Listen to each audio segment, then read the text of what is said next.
Dr. Montemayor, I noticed he had at least 4 excellence. Hindi lang isa. Unang skill na nakita ko kay Dr. Montemayor ay doktor. Di kayo mismo nagsabi na pandemic. Joey Montemayor is the only doctor who can address that. We have to be holistic in our approach to COVID. Not just the medical aspect, but also the impact. Mild, mabait, meron bedside manners. Abang nagsasalita siya, lumalabas yung pangalawang skill, patriotism at pagmahal sa bansa. Ang mismong buhay namin, hindi lang bilang doktor, kundi bilang isang mamamayang Pilipino, isang Pilipino na nagmamahal sa ating bayang Pilipinas. Pangatlo, nakapansin ko, naging abogado. Naging bombastic na.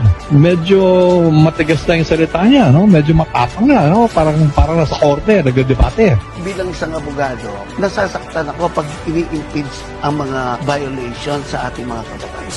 Sino nakikipaglaban sa mga nurses at the time of pandemic? Dr. Jose Montemayor. Sino nakikipaglaban sa mandatory vaccination? Dr. Joey Montemayor. Pinakahuli, napansin ko, naging leader. No man, no friend is greater than he who laid down his life for others. Ako mismo ang lumalaban para sa kanila. So mga Pilipino, tandaan niyo po, ang tunay na gumagalaw, hindi sa salita, kundi sa gawa.